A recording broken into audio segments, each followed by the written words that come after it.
Hello beautiful people, welcome to our channel, and today we shall be looking at the future of engines becoming electric and the advantages of that switch. You know what I'm saying, like switching from using fuel to using electricity. And if you're guessing right, yeah, we're gonna be talking about EVs. Yeah, and if you don't know what EVs are, I'm just gonna like give you a brief description of what EVs are. EVs are those cars that are so choosy and picky. They don't use nothing apart from electricity, and makes us look so bad and like we are so dirty for not using them. You know what I'm saying? Like we are so bad. We are the bad people on the planet because we don't use EVs. You know what I'm saying, right? Those are EVs. That's electrically powered vehicles. You know what? Electric cars, despite gaining so much spotlight today from the likes of Tesla, General Motors, and so many other companies that are switching to EVs, but before then, they have been around more than some of us can never imagine. You know what? Like EVs are not tech of the last decade, like so many of us are thinking. No, electric cars got displayed as far back as 1890 by a certain William Morrison, and who was even a chemist. You know what? Chemist actually coming out with an EV. That's so interesting, you know what I'm saying, right? Yeah, so most of us are popular with brands like Tesla and General Motors, like I said, but EVs have been around for like ever. William Morrison built an EV that could carry up to 6 passengers and still be able to run a speed of 14 mph. And the reason you'll be asking yourself, like, if these EVs have been around for this long, why only now they're becoming popular? And we're going to tell you everything right here in my channel, so let's keep it going.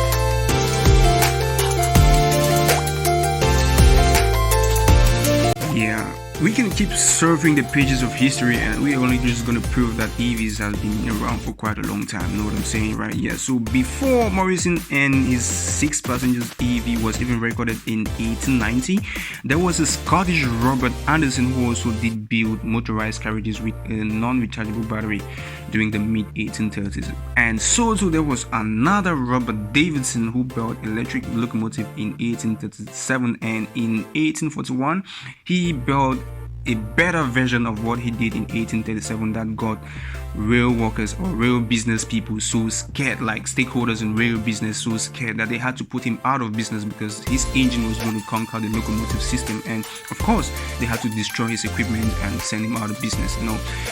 So that's been the reasons why EVs are becoming only popular maybe right now, but not that they've not been around, because maybe some of these inventions back then were destroyed just like they did to Davidson. You know what I'm saying, right? Yeah, so EVs are the future, despite the fact that they have been met with so much brutal force.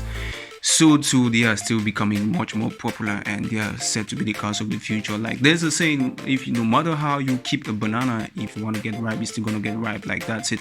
That's the case with EVs because they have been met with so much brutal force, but still yet they are the cars of the future. Like we are just gonna be discussing the advantages right now, the advantages of EVs, no matter how it's been stopped, like not to be the cars of the future. Yeah, so talking about our present now and the future of EVs, unless we are not in maybe city centers or mostly third world countries with rugged terrains or maybe bad roads and rural areas, that we may claim not to have seen or been able to experience EVs. You know what I'm saying? But in most countries, EVs are as common and as become normal, since most countries try to go carbon free by 2030 or to the late of 2040s. You know what I'm saying, right? Yeah, so in recent years we have seen the continuous fluctuation of fuel supply and increase in fuel prices that leaves us no chance but to, of course, turn around and assess the importance of EVs, and not only fuel prices but our climate too and the world.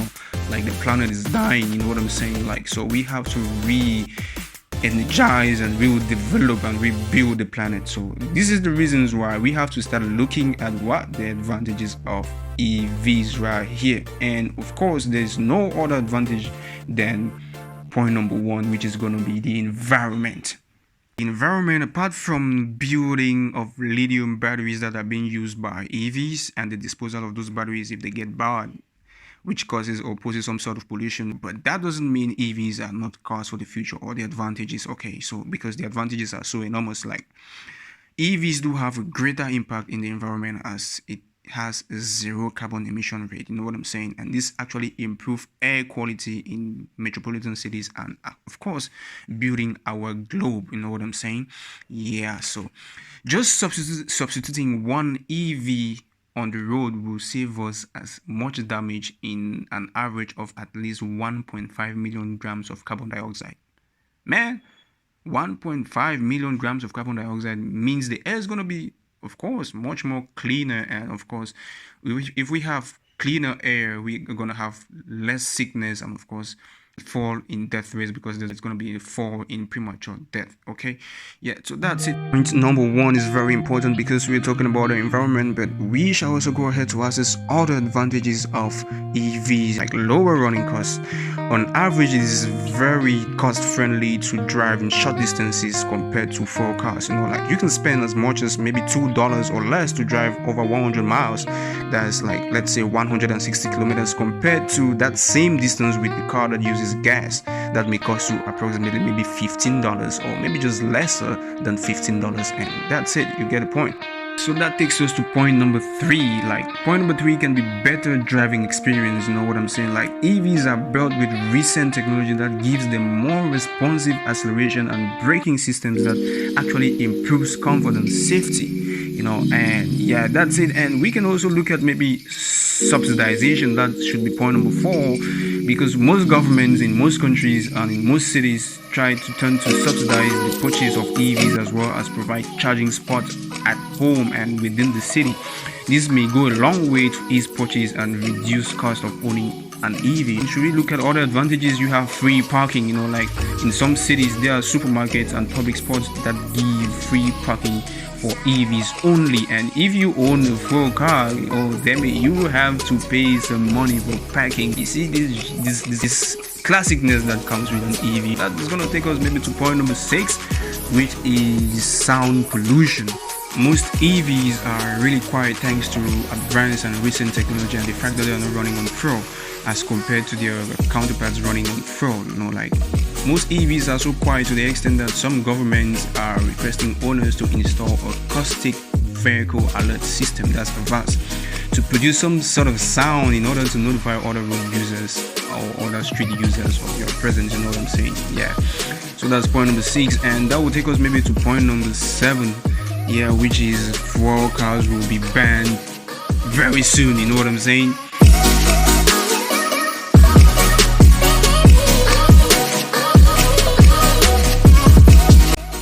With most governments trying to ban or are going to ban fuel cars by 2030s, 2040s, because they want to be carbon free by 2050s, actually put an advantage on EVs and portray them to be the cars of the future, because you ain't gonna buy a car that you're not gonna use in the nearest future. You know what I'm saying, right? Yeah. So, and of course, apart from that, we also do have the recent fluctuation in fuel prices has met fuel car owners with lots of frustration, lots of hold-ups trying to wait for fuel, and at the end of the day they might end up not getting the fuel. But meanwhile, EV owners are cruising around in style and are less involved with the current hold-ups and traffic of trying to get fuel and stuff like that, and the increase in fuel prices. You know what I'm saying? So that's it.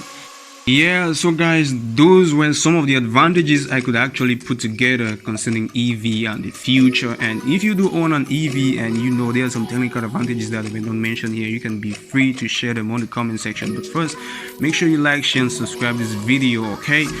Okay, and of course, the advent of EVs has not come without its own fair share of disadvantages, just like any other technology. And right here at Lifestyle, we kept it 100 by putting together the setbacks of EVs. Okay, like I said, please make sure you like, share, and subscribe for more car review and lifestyle review videos in the future. Remember, I said it's our channel, it's our YouTube channel, and we have to grow it like a baby. So all your efforts are needed, all your support is needed.